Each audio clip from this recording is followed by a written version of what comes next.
Today, we have an incredible speaker, and I say incredible because she brings such a wonderful metaphysical connection to the stars. And I hope that some of you, or all of you, brought your own birth charts, astrology charts, because you may have questions and you may get some clarity on what it is in your life that's bringing so much joy. Lynn Lockner was raised as a Christian Episcopalian, and her many questions peering into the dark corners got her a little bit into trouble. You know, as Jodie Foster said in the movie Contact, she asked the preacher one too many times, well, where was Mrs. Kane? Well, you can go home now. No more Sunday school for you. It is a specific dogma that we live in, and teachers like Lynn help us break that paradigm so that we can move ahead, not only with our own evolution, but with the evolution of the planet as well. Astrology allowed her to understand the connection of letters, numbers, math, science, frequency, patterning, and music, but actually synchronized her love of singing and playing music with language, which I said music. That bonds with myth, religion, art, and spirituality. So I'm happy that you got your car going. Skookums had the exact same issue yesterday. So without any further ado, I want to introduce Lynn Lockner, who's going to talk to us today about the stars.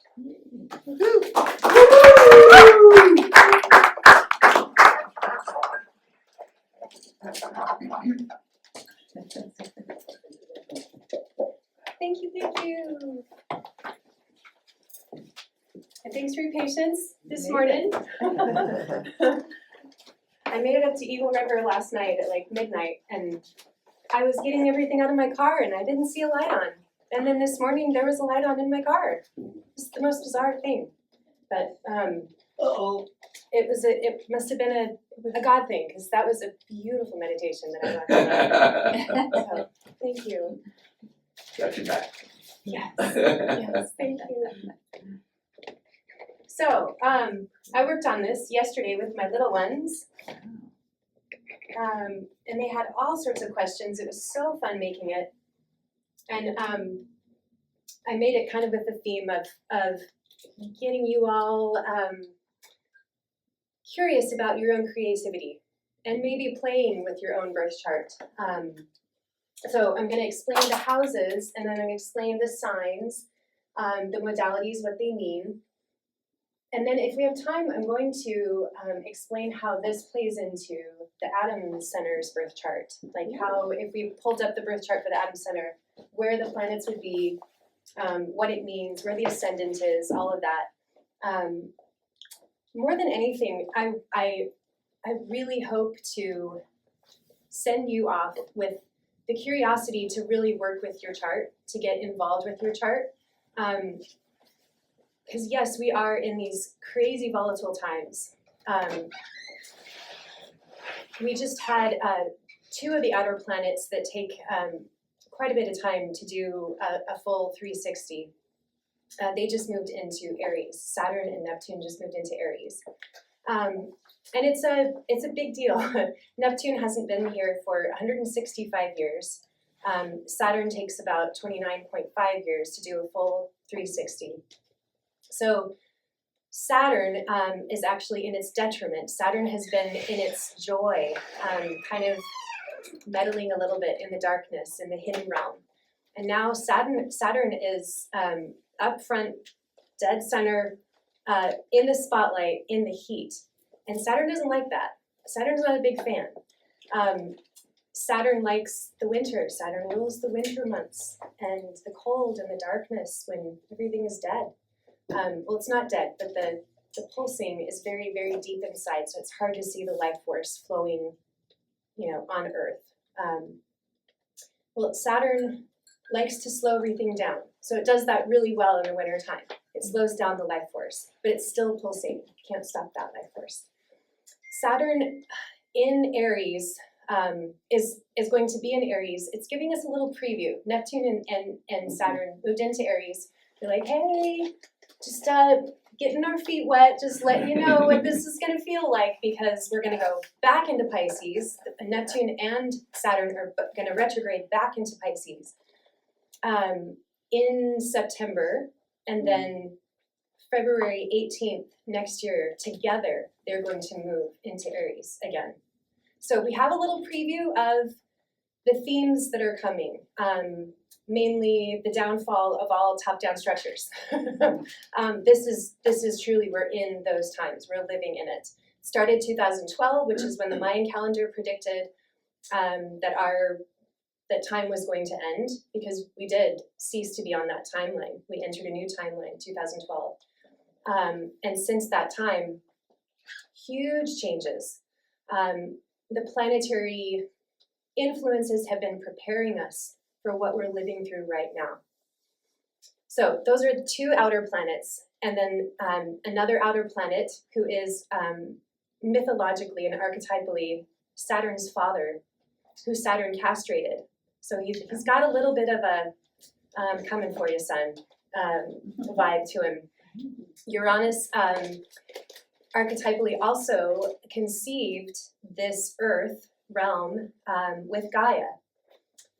Gaia and Uranus came together, and that's how we're all here. That's how matter became what it is, and that's how Saturn was born. Saturn, like I said, castrated his father. Saturn also was informed that his children were going to bring back the same karma on him. So he was anticipating a ruler that was going to overthrow him, and he just ate up all his children. He's like, I'll just eat them all. I'll just get rid of them all. And then I'll spit them out when I want, and I'll make them into what I want. Well, Jupiter was the son of Saturn, and Rhea was the mother of Jupiter. Rhea and Saturn came together to make all of their children. And Rhea knew that Jupiter was kind of special. So Rhea hid Jupiter aside. This is the story of Moses, and saved Jupiter. And Jupiter came back eventually and castrated his own father, Saturn. So there's this archetype with the father, and with the father we get top-down structures. They are not sustainable anymore with where we're going. The wisdom is returning to the people. We are the water bearers. We all hold a profound piece of truth within our life force, our journey, our story here. We all have one piece or more of the big picture. And when we come together, we can put that picture together. And the zodiac, when we study the zodiac, we're studying ourselves, but we're studying our relationship with other people. We're studying, any country you want to look up, any person, they're all going to look like this. We all come back to this circle, this atomic, beautiful structure of the scalar wave. So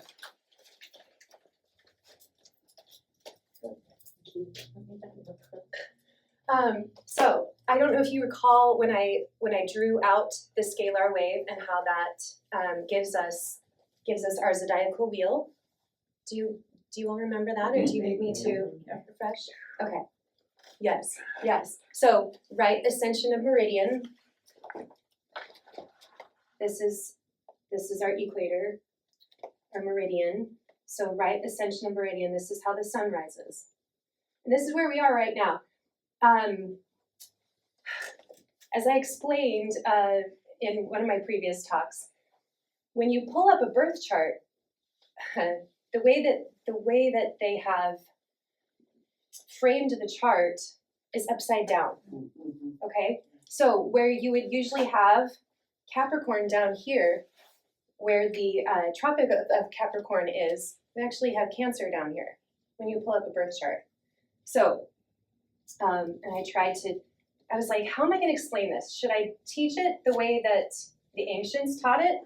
Or should I teach it the way that the modern way is, that like when you're going to pull up a birth chart, this is how you're going to pull it up? I'm going to try and explain it both ways, and I know it's a little confusing. But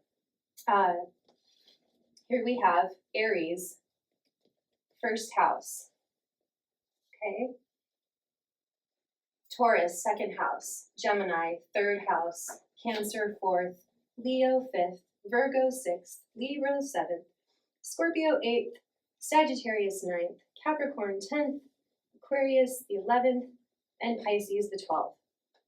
So this gives us a flavor for the house layout. It's always, when you pull up a chart, whether it's whole sign, Porphyry, Placidus, Alcabitius, there's all these different designations for chart layout that give a different description of spatial and time structure. And if you go to any of the free websites, and there are many, because I mean, there are so many resources, if we just know how to use them, what you're going to pull up is a Placidus chart.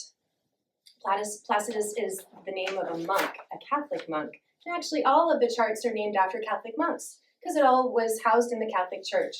Shh, don't tell anybody. So, again, it's upside down from what the true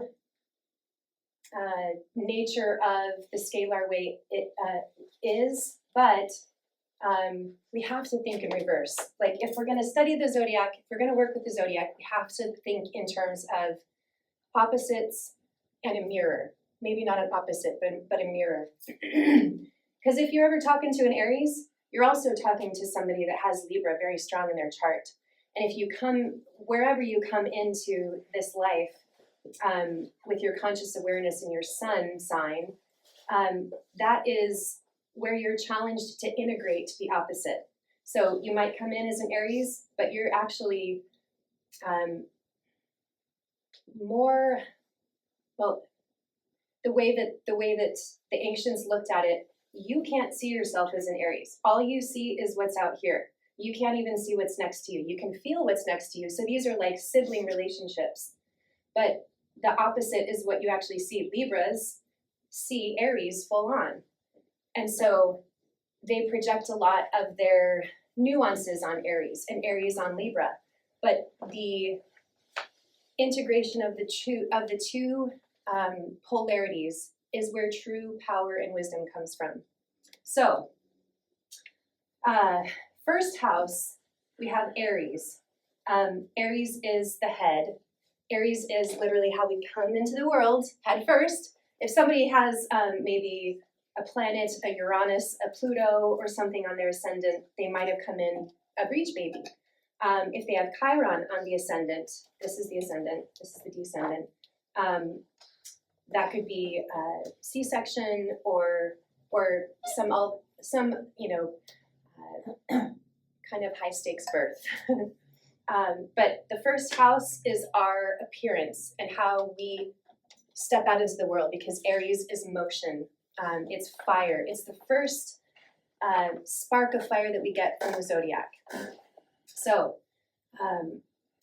fire, then we move to stable, fixed earth in Taurus. So the second house in your chart also talks about what you were reaching for, what you thought was so beautiful or so pretty, or a value that you created movement to get to that. So Taurus is movement. Taurus is the bull. Taurus moves towards the stall to either go to sleep or out of the stall to go eat. Like they love being outside and being on the ground. So the second house is going to tell you what you value, also how you make money, and it will tell you what things you came to heal about that. If you have planets in detriment in this second house, you came here to heal something about making money or the way that you value things. Third house is air, and it's Gemini, and it is, we typically know it as like siblings. Gemini is the twins, so we get the idea of sibling rivalry. We have our two previous zodiac signs, Aries and the Bull, make the Gemini. We have more than one at this point, so we have siblings. And this is ruled by Mercury, so this is our day-to-day activities, what takes us out of the house, typically our neighbors or our siblings. We go outside and play, or we're going outside to pick some things to eat, or it's our day-to-day activities. It's who we interact with on a day-to-day basis. So it's not extended family, it's your domestic family and your domestic situation. And it's ruled by air, so it's also how you learn, how you connect the dots early on in life when you begin to speak. So we move first. We learn to move our bodies first, and then we connect it to our brain, and that's how we get to Gemini. Then we move into Cancer, and Cancer is in the fourth house. Cancer represents the mother. This is the house of the moon. This is water. This is nurturing. It's our ancestry. It's our family. It's our roots. So these are our siblings, and it's because the third house is air, it's more interactive, but the water of the fourth house is how we nurture ourselves, how we care for ourselves, how we were cared for or lack thereof. And then it also, if you have questions about ancestry, or if you had a tumultuous childhood, you might have kind of a heavy fourth house or a lot going on there. Then we have Leo in the fifth house. Leo is right next to the mother. So we have the mother, the moon, and the father, the sun. Leo is ruled by the sun. It is a fixed sign, so it is when the sun is, it's the hottest time of the summer. The sun is fixed in its domicile, in its rulership of the sky. So that's typically where we get the biggest surge of that last bit of sunshine before we have our harvest. So it is a time of fecundity and playfulness, and there's a lot of festivals, there's a lot of celebration. A lot of people have their, or countries have their National birth vacation. Yeah. Yes, or their birth date, or just talking to a friend in Canada, because I think they are, like us, they're a Cancerian nation, and they are. They celebrate, they have a big festival in the middle of July, and our birth date is coming up, July 4th, so we're Cancerian. But you'll find most of the countries in the world are either Cancerian or they are Leo. They're ruled by the sun or the moon, and you can tell a lot about a country based on where their rulership is. You can tell a lot about their history. I mean, you can cut through a lot of what we've been programmed to think if you just go and look up some of these things. That's why I'm trying to empower you to just to work with the chart, so you can follow your curiosity beyond what you've been told. Because it's really fascinating when you look at a lot of this, like some of the Eastern European countries they're actually Scorpion.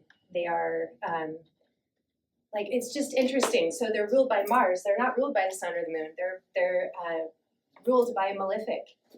And you get into the history, and it kind of makes sense what these people have been born and raised into. And it goes into the mindset and the culture. Okay, so after Leo, after the sun is in its exaltation, then we move into mutable earth, which is Virgo. Virgo gives us our harvest season. Virgo is the only sign of the zodiac that is ruled by a human, a female. And it's the only representation of the female we get in the zodiac, so it's pretty important. And in Washington, D.C., and in our dollar bill, and so many places, there are all these occulted things surrounding Virgo. And also here at the Atom Center, Mary Nelson structured the chart of the Atom Center to hold the divine feminine, and to hold that secret as a power here. It's seeded into the birth chart of the Atom Center. It's really neat. But very little is known, and so much has been changed with Virgo season. I mean, they've changed the, I think it was when President Bush was in office, right before he left office, he changed the time change. It used to be in Virgo season, and then it moved to Scorpio season. And nobody knows because we're busy, we're distracted with other things that are triggering us, and we're not able to ask these questions and stay curious. But again, when you study this, when just studying the zodiac takes you out of this realm and puts you into eternity. These archetypal symbols and what comes with studying these energies, you step into the fourth dimension. You cease to be in the third dimension anymore. So even if you're working with another person's chart, looking up your mom's chart, your dad's chart, another country, you're stepping into the fourth dimension with that relationship or with that structure that you're looking at. You're stepping into a timeless space and working in the liminal with energy. It's fun. It's so fun. I can't stop it. Okay, and then Libra. Libra is when the sun actually moves into its detriment because it falls. That's where we get autumn, because it falls. The sun is falling. And you can't see that on my chart. I had another, there's a lady that makes calendars, and she uses the scalar wave to exhibit what's going on every month. And I was going to bring that, it's just really small. But you can't see it, but this would, if this was the top of our chart as it should be, this would be Libra, and this is the sun falling below the equator, the meridian. So the sun is in detriment. The sun exalts here in Aries, so it's across the way here, and it's in detriment in Libra. So Libra is ruled by Venus, and Libras can get a bad rap. And I can speak from experience, we're raised to please. We are raised to just be people pleasers. And that is a very Venusian trait. When you have a sun that's in detriment, you don't have a lot of confidence. So you get your value, you get your meaning in the world from making people happy. And so a lot of Libras are really good at that. And they can't help it. They're ruled by Venus. It's just kind of in their bones. But they also are peacemakers, and they are very, very passionate about justice. Because the sun is moving into detriment, we get a balance here. We get daylight, and then we're moving into darkness. So that's where we get the idea of the scales, the balance. This is the only sign that is not an animus, animal or a human. It's literally just, it's a scale. And they say, justice is blind because the truth eventually weighs itself out, and the truth is light. And it always balances itself out. It always comes back to equilibrium. That's how we get the equinoxes. So cardinal air, from cardinal air in Libra, ruled by Venus, we move into Scorpio. Scorpio is a fixed water sign, ruled by Mars, classically ruled by Mars. In present day, it's ruled by Pluto. I love Scorpio. This is what I structured my whole business around, was the 8th house, because as it is ruled by Mars and current day Pluto, it is all about transformation. So the lowest vibrational form of Scorpio is the scorpion. And they actually are bioluminescent. So they create their own light. And scientists still can't really figure it out. They can't put their finger, I mean, it's bizarre and amazing. And they're one of many. There are other insects and creatures that are bioluminescent. But after all this time, they still can't figure it out. I mean, isn't that beautiful and wonderful? Just, I love it. It is. Yes. It's curious. Yes. I mean, it's just something to delight in. Like, that's just bizarre. And then the next version is the eagle. The next archetype is the eagle. And I learned that I didn't understand why we had the eagle there. The eagle, around 45 years of age, will be forced to, of its own volition, start to peck out its talons on its feet until they're gone, and then they grow new ones. And then once the new ones come in, they claw out their beak to grow a new one. And if they don't, they die. So it is they have to, either they transform or they die. And we get to that point in our own lives. I mean, we've all been through it. There are planetary forces that ensure we go through the ring of fire, and either you transform or you expire, and you come back and do it again.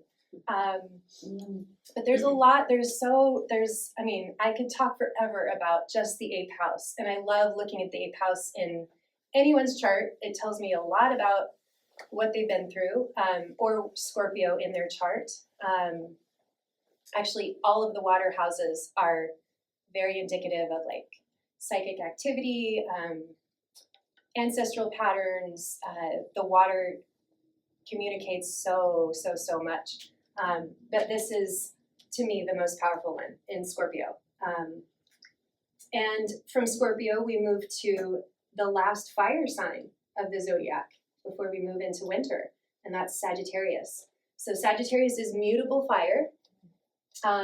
Sagittarius is, as you can see, the glyph.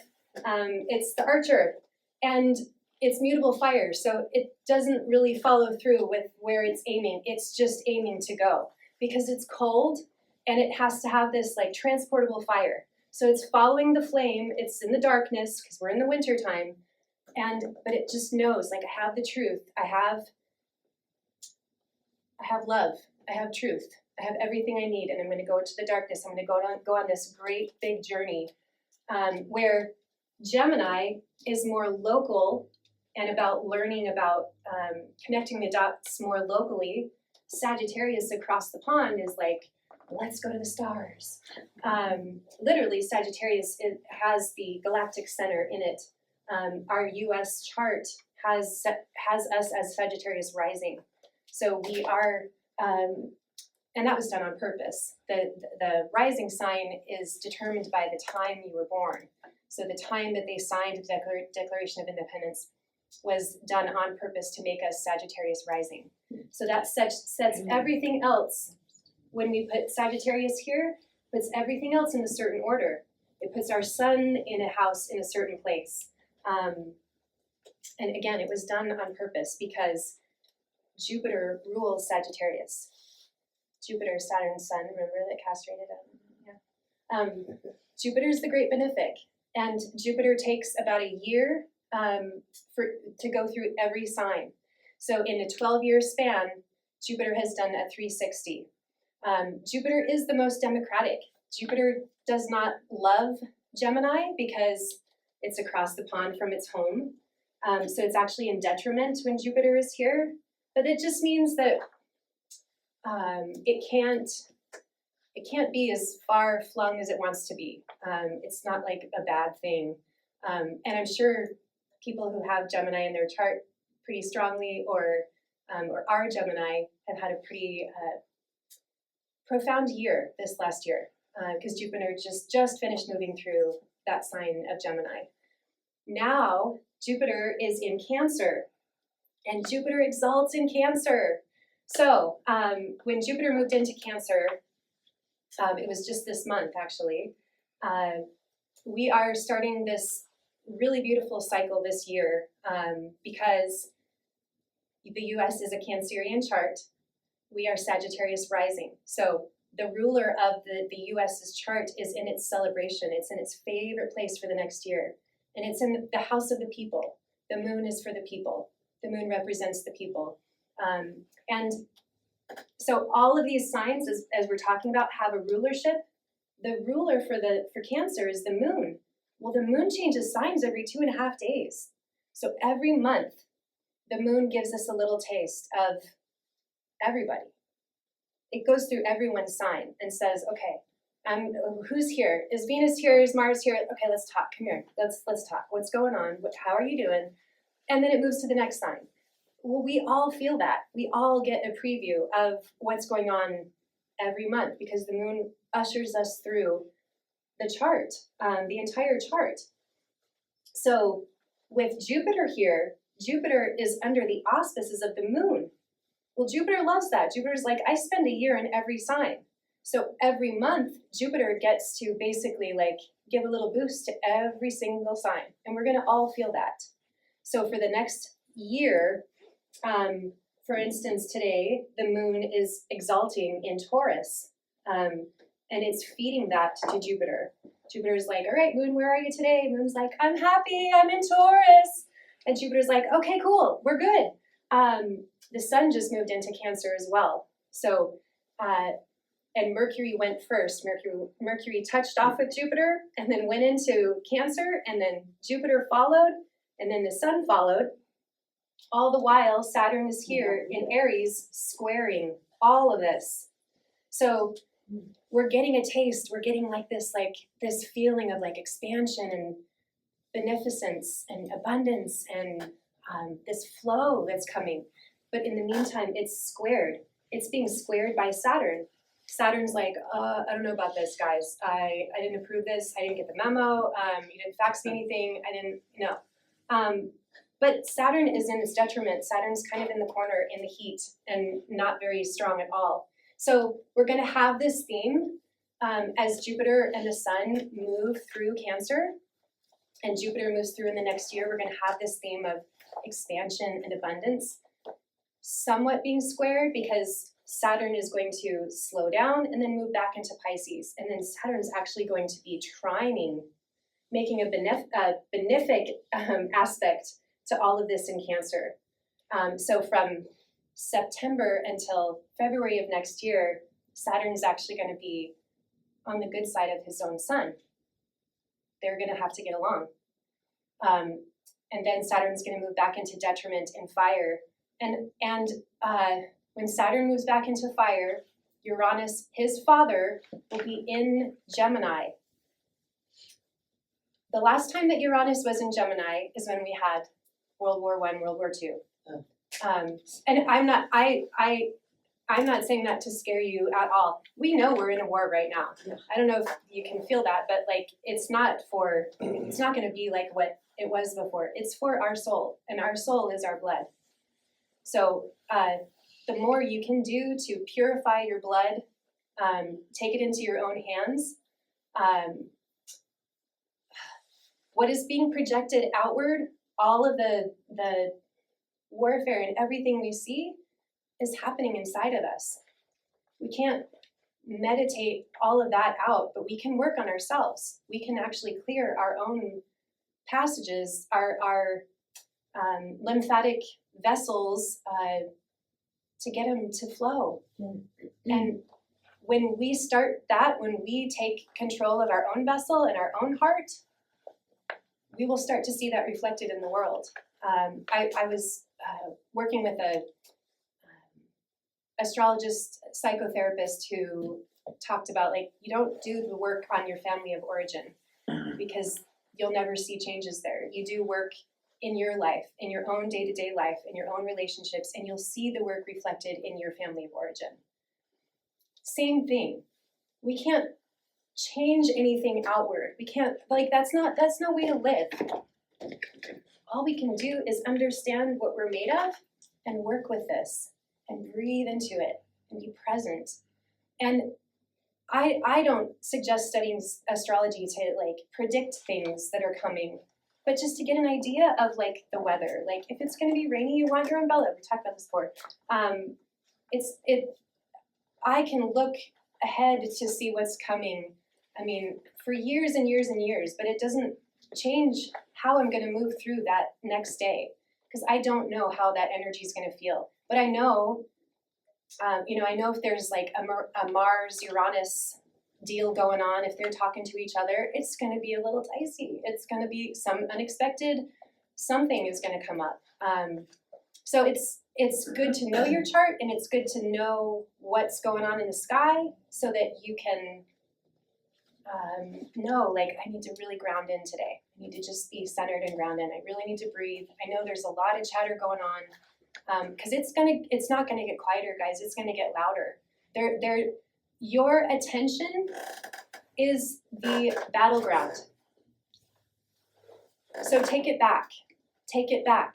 Go within. Study yourself. If you're gonna read a book, read yourself. Read your story. Take your power back. Take your attention back. What you focus on will grow. So Sagittarius. I have Sagittarius moon. I can't help but just preach a little bit when we get to Sagittarius. And also, I wanted to talk about Jupiter being in Cancer for the next year because even amidst all of this stuff that's going on, you can tune into this anytime. Just tune into Jupiter in Cancer and breathe and ask Source, Oversoul, whatever you call it, like just to show me Jupiter in Cancer. I'm going to feel that right now. And just breathe. And you can, that Jupiter is Jesus. It's, Jupiter is Zeus. Zeus was the name in Greek, and the Romans changed it to Jupiter. It's their own name, but it's Zeus, it's Jesus. It is the great benefic. It's the great expander. And with all of this going on in the world for the next couple of years, I'm telling you, there's really good things. But you're not going to find it in the media is not going to tell you about it. You have to tune into it. It's in your heart. You have the dial. It's built into you.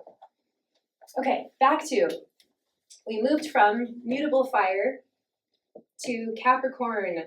Capricorn ruled by Saturn, is an earth sign. It is a cardinal sign.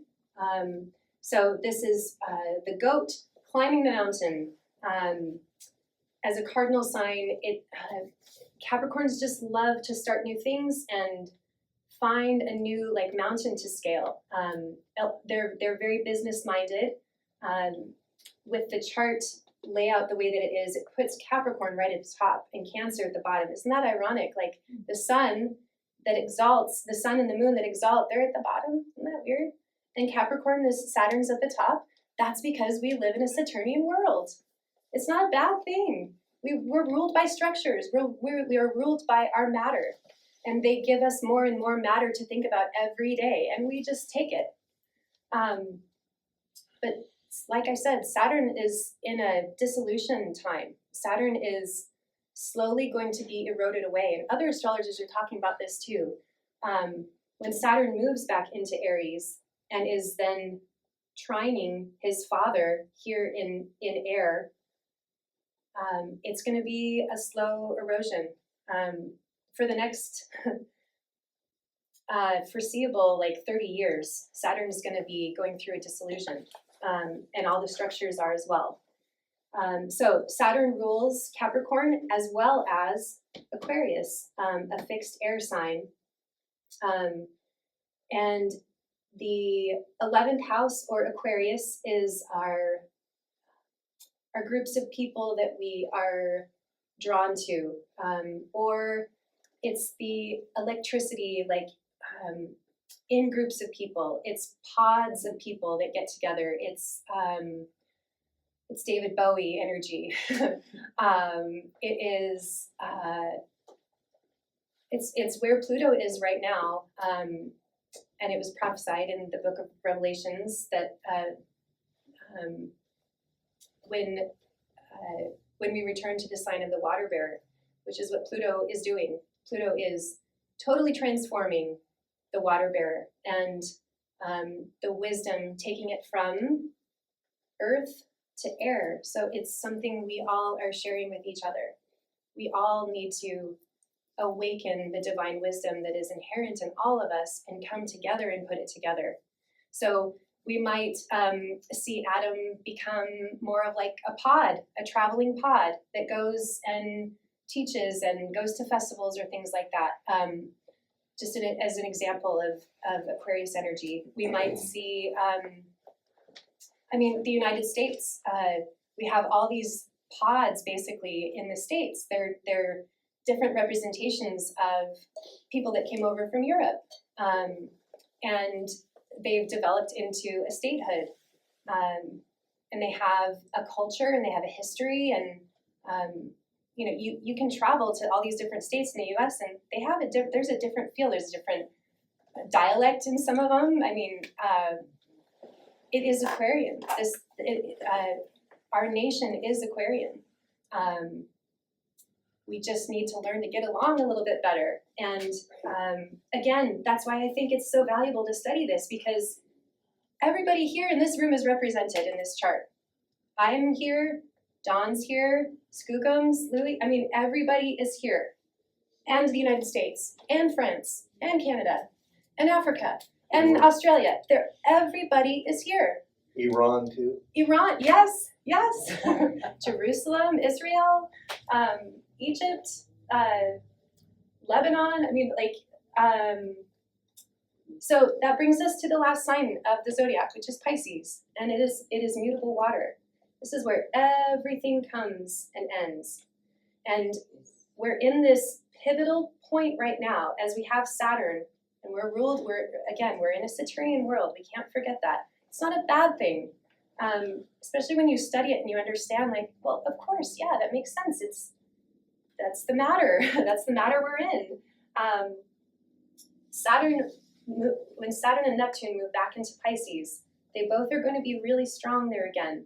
And I strongly encourage you to work with your lymphatic system. There's a lymphatic drainage routine that I was going to start today out with, and maybe we'll end with it. But I would really encourage you to do this because you need to move your lymph nodes. You need to move your lymph nodes, especially in the next year. Saturn slows everything down. And in this time of year, when we're in the Pisces season and we're in Aries season, we're actually moving our lymphatic fluid out. We're draining our lymph. And that's why we get Aries. It gives us that fire to move, or, follow our nose and move our bodies, because that moves our lymph. Saturn will be very menacing this next time that it comes back into Pisces and then moves back into Aries. It is going to solidify anything that is heavy and dense that's in your bloodstream. And your bloodstream is your memories. It's you. It's connective tissue. If you study anatomy and physiology, they consider it connective tissue. It's not a fluid. And it's what transports what we take in: our thought forms, our breath, our food, our beverages, everything. But we have to allow it to leave. We have to release that. And if we don't, it has nowhere to go, so it stays somewhere and it becomes a little knot, and Saturn makes matter of it. You can work with your thought forms, and you can journal, and there's all sorts of other things to do, but you literally can just move your lymph with a manual technique that takes 5 minutes. Do it at the beginning of the day when you get out of bed, do it at the end of the day. If you can do this, you'll feel it too. I'll show you when we're done. You will feel you'll just feel the flow open up. And I can't stress it enough, though, that Saturn gets back into power when it moves back into Pisces, and it loves to be in the 12th house because it's the hidden house. Pisces is the house because it's right before the ascendant. It's what they call the hidden house. This is hidden enemies. It could be the way that you were taken out in a previous life. It can indicate that Pisces is like abandonment energy, or like somebody bringing a baby to a fire station and dropping it off. That's Pisces energy. It's like, it can be very victim-y, but it also can be like, let's find the opportunity in this, and what a miracle, what a blessing. So it's difficult. It's not an easy house, and you'll find if you have planets here, you have not had an easy life. Probably have a lot of psychic energy and just a pulse on things. Okay, but before we go any further, I wanted to just point out the patterning here. I tried to do it with color, but then I was like, oh, I'm not doing the layout the way that like I explained, we have the layout of the actual scalar wave, and then this is the layout of the chart. And when I did the colors first, I was like, oh, the colors don't actually match the layout I'm doing. But Aries, we have fire, cardinal fire, fixed earth, mutable air. Okay, then we have water, fire, earth, air. Water, fire, earth, air, water. Okay? So that's one way to look at it. And one way to think about people and things that are going on in the world. Oh, that person must not have a lot of water in their chart. Instead of like, oh, they're an a-hole or something, like I speak from experience because I have a very difficult, I have a very airy family, and I have a lot of water. And water and air, well, let's look at the chart here. What does water do with air? That's fire. They're right next door to each other, so they can't see each other. They can only feel each other, and they're kind of arguing. Let's see what else. Here, right next to each other. They can feel, but they can't see each other. They don't have a direct line. What about fire and water? Well, fire squares water. So fire and water, obviously, I mean, in life, they serve a purpose. If you want to put a fire out, you put water on it. But they don't really get along, right? It doesn't mean that they're enemies. They're just far away from each other. They don't have a lot in common. But there is a bridge. And the bridge is these other elements between them. Okay, and then I wanted to show this too. We go male, female, male, female, male, female, male, female, male, female, male, female. Oh, what else do we have? We have female, female, male, female, female, female, male, male. Just another way to look at integration of opposites and the elements. And again, taking the judgment out of the way we're looking at things in the world and looking at like, ooh, we're moving into a lot of air and fire. We're going to make a lot of changes. We don't have a lot of earth, so we're not real grounded. We're really up here in our heads. We need to be more in our heart. We need to bring that fire into our heart, right? There's just a multitude of ways. Let's see. If you think about, if you look up your moon in your own chart, that will tell you a lot about your mother, how you were raised, and how you feel at peace and cozy and safe and comforted in the world, or lack thereof. Sometimes the mother is more Saturn, because here's the other cool thing about Capricorn, and it's the hidden thing that no astrologers I've ever heard talk about. Capricorn's at the very top of the chart. Capricorn's actually a female sign. And there are some astrologers who say that Saturn is a female planet. Well, what's up here at the top of the chart, Capricorn? Well, where do we all come from? The mother. Capricorn is the mother. So in my opinion, the mother has been inverted and become a system, and it's up to us to reclaim the true mother, and that's just being human, being the humans that we are. But Capricorn, it gets a bad rap, but ultimately it's the top of the chart. We all came from a mother. We all came from the womb, and it is it's the secret behind the G, and the Masons kept it and all of that, but they've inverted it. They've inverted it and made it into a top-down structure that we're all scared of now. Maybe not. Maybe you're not scared of it. I mean, I don't mean to impose that on you, but I'm not scared. Intimidating. well, there's an interesting author and neurosurgeon. He's passed now, named Dr. Leonard Schlein, and he wrote a book about. It's called The Alphabet and the Goddess. He's written a lot of books. He's such an amazing man, and you can find him on YouTube. Some of his talks that he gave, but he talks about all of the symbols used to be symbols, and they were used to convey, so much meaning, like tarot cards, and I mean, all of these glyphs meant something until we came to the alphabet, and the alphabet is what put us into our left brain and took us out of the right side of our brain. And the right side of the brain is what holds space for everything. It is the mother.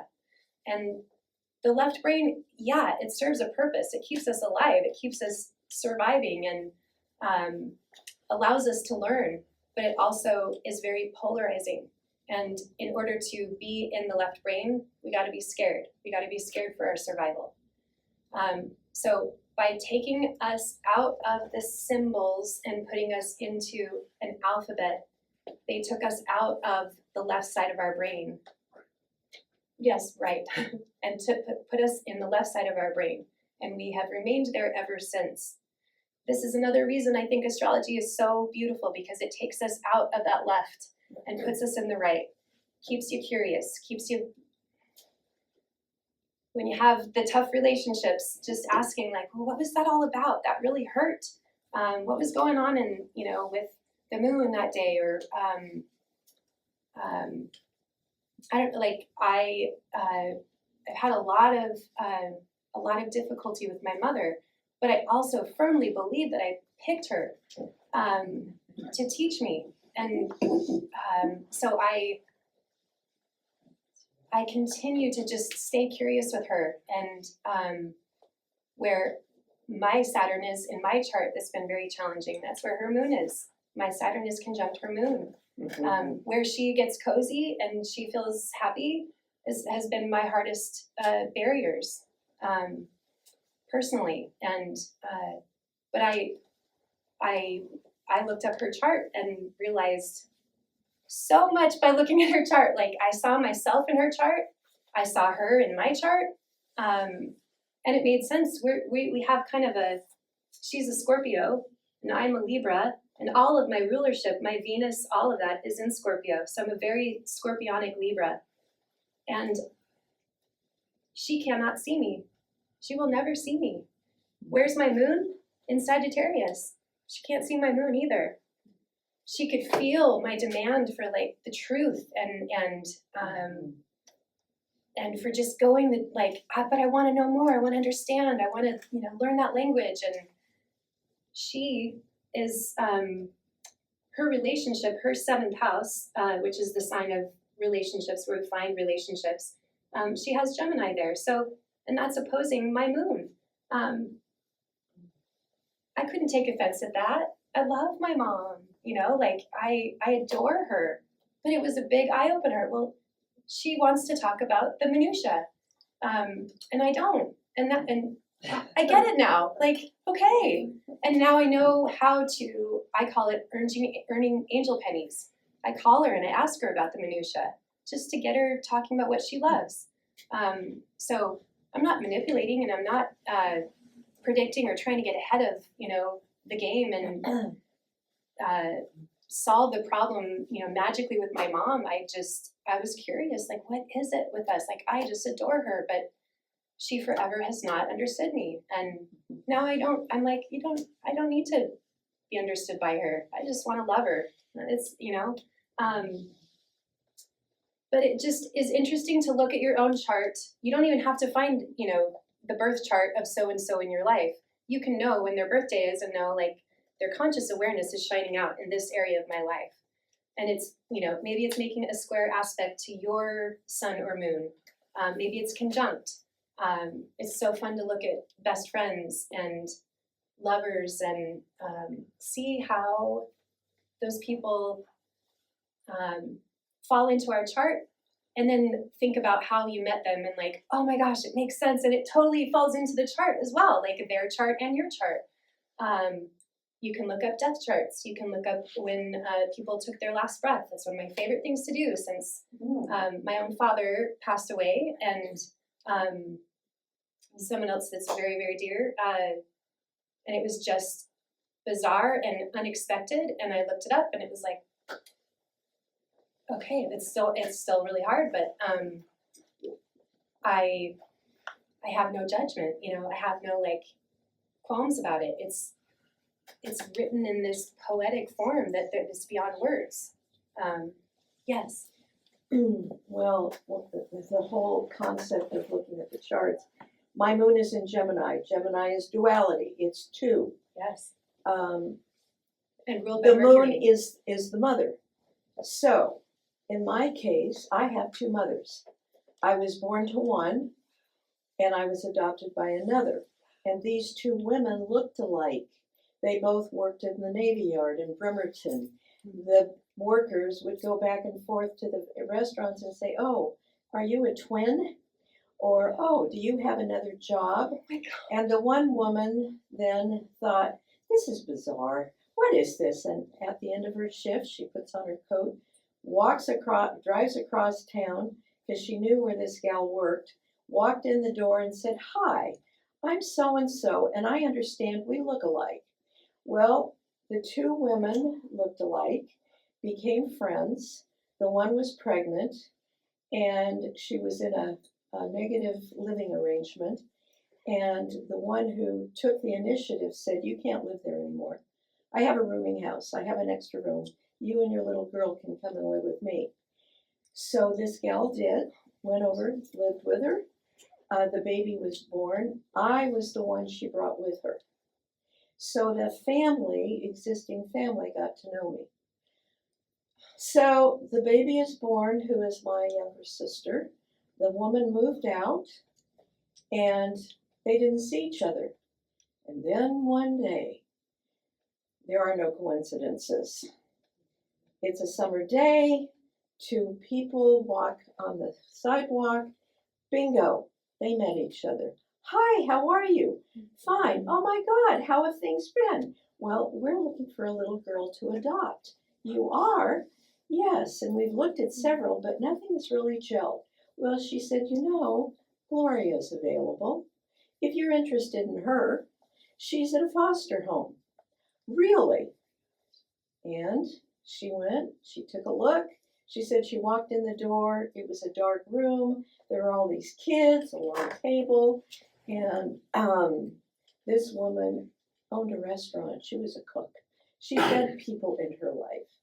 And she felt like, it was gruel or something terrible on the table. And I was adopted. So here I have Moon and Gemini, two mothers. I literally had two mothers. So that's how it works. All you have to do is look at the chart, Yes. and you can see the story. Pretty amazing, isn't it? Yeah. Yes. And interestingly enough, my interest in astrology, because somewhere in my past life I've done it before. We moved to Anchorage in 60 years ago, I can't remember. And we lived in Spenard, and Piggly Wiggly was a store in Spenard, right? Yeah. My mother and I went into Piggly Wiggly, walked by the magazine rack, and and there is a little Dell astrology magazine. And I picked it up, and that was the beginning.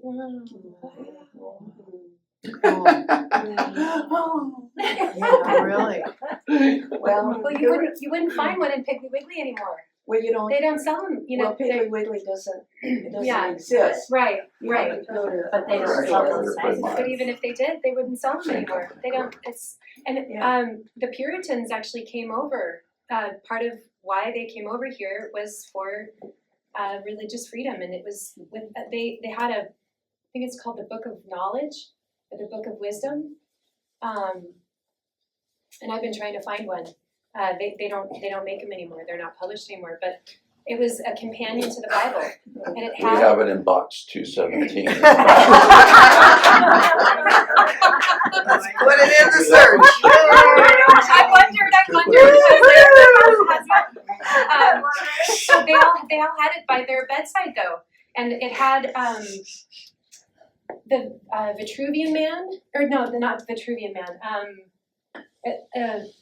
It used to be in so many books. It was in the front of the Bible. It had a picture of the human form, and it showed the zodiac going through the human. So it showed Aries for the head, Taurus for the neck and shoulders, Gemini for the lungs. I mean, so people would follow the sun through the body, through the zodiac, which is and Don't they have that in the front of the Farmer's Almanac? yes. The Farmer's Almanac is maybe better than the Bible. It's par excellence, and right from the start, they always had astrology in there. But the Book of Knowledge, everybody had one. Everybody had one next to their bedside. And if a little one was getting a cough or upset belly, they'd open it up. Oh, what's a remedy for right now? Where is the sun? The sun is making these specific photons, these vibrations that are medicinal for things that are going on in the body that time of year. But the Puritans, that was part of the Puritan way, was astrology. It was just what we did. And it was, I think when they discovered Pluto, they say they discovered Pluto in the right around the turn of the century. But the Babylonians knew about Pluto and Neptune and Uranus. They had the archetypes written, they had the myths written way before they wrote, Pluto into existence as a planet, and then took it away. Because they don't want you to know that Pluto is the planet for mastery. So wherever Pluto is in your chart is where you are going to master something in life. Or you're being tasked to be a master, be a leader, transform, go through the ring of fire. Also, Cancer season is when we used to hold our elections, because the sun and the moon are in their exaltation, and it's a really lovely time for people. It's when we're happy, we're getting what we need, we're able to make better balanced decisions. The light is out, for people to see character in somebody or lack thereof. But they switched it. Scorpio season is now ruled by Mars, or election season is now ruled by Mars. They changed it to Scorpio season. But it used to be a benefic time when we would elect people to lead that were, in congruence with people. The other thing is, I wanted to say about Cancer season, I think in Aramaic and Sanskrit, the first deacon of Cancer has the tail of the crab, and in the tail is the star of Polaris. Polaris never moves. Well, in Aramaic and Sanskrit and many other languages, the stars that are in the constellation of Cancer mean to hold. I don't know if you've ever been pinched by a crab, but oh my gosh, you never forget that hold, right? Oh my gosh, they're so strong. They can exact crazy power with those little claws. Well, that's what Cancer is. It's holding that pole star. that sacred, not just the pole star, but the Tropic of Cancer. It's holding that sacred place where the sun comes into exaltation with the moon. And we are in that season. And Venus rules Taurus. Venus is right now in Taurus with the moon. It's a very, very, very yummy, beautiful, very embodied balance that we're in the midst of. So don't pay attention to the distraction. There's so much beauty going on right now. We're in the midst of the solstice. We're going to have a new moon this week. So the moon, the sun, the great benefic Jupiter, and the psychopomp Mercury, who can travel up to the heights of the gods and down to Hades and back. He is the messenger for Jupiter. Jupiter was like, hey, I can't go everywhere because I get a lot of attention. So if you can go for me and be my ears and tell me what's going on. And Mercury's like, yeah, I got your back. They're all together right now in Cancer for the people. And all you got to do is tune in to feel that. But if you tune out, you're going to miss it. And there's a lot of distractions, and just wait till Uranus moves into Gemini next month on the 7th. It'll be right after our birthday. Just wait. Wait for the change. But know that like with this change that's coming, with Saturn that is going to be moving into a trine with his father, he's going to have to get along with his dad, right? He's also Saturn is conjunct Neptune right here at the 1st degree of Aries. So where Saturn's all about like holding structure, Neptune's like disillusion. I'm going to take all your barriers and I'm just going to like paint them away. Who's doing that? Neptune? Neptune. Disillusion. The disillusion can go both ways though, where they are painting pictures for us to see things that are going on that may be a little bit more blown up than it should be. And I mean, more than anything, just know like if you are triggered, you need to get off of that site. Like don't go out and trigger your behavior creates actions, and that action is what creates your way in the matrix. So set yourself up for success and put things in front of your path that are going to help you expand and grow and learn and go deeper into your heart space with compassion. If you are getting upset about this and bombs going off, how do you know that? You're not really even in your present moment if you're triggered by something like that, because you can do more in your own surroundings, like in an instant, than you can in a whole lifetime worried about what's going on in another country, in another land.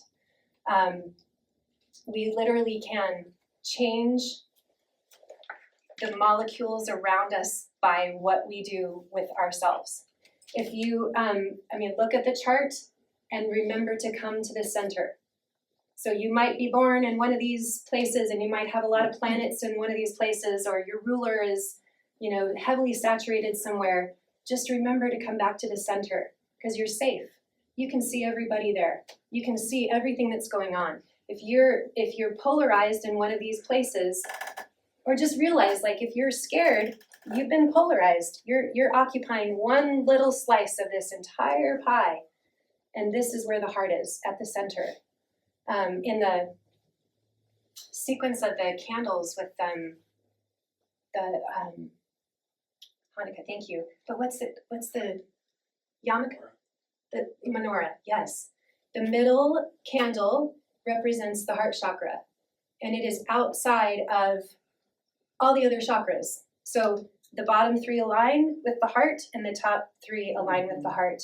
But the heart is different. It's different than all the others. And if we are not aligned in our heart, then we're emanating from somewhere else. We're giving this like weird signal out. The only way we can have true resonance and put a signal out there that is authentic to who we are is if we are in our heart. I promise if you stay curious about who you are and what's going on around you in the world and what's going on in relationship, and you stay in your center, you will move through this world in a different way. And I can't stress it enough. If you are curious to start studying your birth chart, we need you. We need more people knowing themselves through this elemental lens, not good, bad, black, white. Yes, there's a time and a space for that, but when you know yourself elementally this way, you will feel compassion, you will feel love, and you will emanate that, and your life will change. And if you walk it every day, your life will change. We are so much more powerful than we've ever been given knowledge of, awareness of, or credit for. But we have to take our attention back, take our focus back, and take it back to the center. That's why we're here. Yes. Want to do it? Yes. Okay. We're time for the quick lymphatic? Yes. Okay. Absolutely. All right, so stand up, please. Okay, so the lymphatic drains through, the area that's the highest pressure is here, around the collarbones. So for 10 pats or above the collarbone and below, and just breathe. You can feel that. You can do it as much as you want. If you're really feeling, tense, open that up, so this is the highest pressure. We're gonna open this one up first. And we're gonna move to our neck, sides of the neck, right by the ears. You can get the back of the neck a little bit. You can palpate and just push a little bit. Get all up in there, okay? Then we're gonna move to our armpits. So, right here, and if it's sore in there, don't be scared. It just needs to be moved. Just some pumps. Yeah. Okay. Then we're gonna move to belly button. Put your thumbs above your belly button. There's just a little spot, maybe 3 fingers above your belly button, and then put 2 fingers below your belly button on each side, so you're kind of creating a little triangle. And you're just gonna move that and just push and palpate, opening that up. Okay, and then we're moving to the inside of our sacrum here. This can get very, very, because we sit a lot, this can get really clogged and very sluggish. So this is a good one. Okay, and then the last one is behind our knees, right here. Just gonna pump gently and massage and just rub that. I'm sure you can start feeling that, just a little bit of flow opening up. And then you're gonna bounce. Because our lymphatic ends in our feet, Pisces, okay? So bounce or just move your hips a little bit, shake it. Can you feel that? Yes. I can feel it. I've got goosebumps. I already did it this morning, but can you feel that? Yep. Yeah. So, there you go. Thank you. Thank you. Thank you.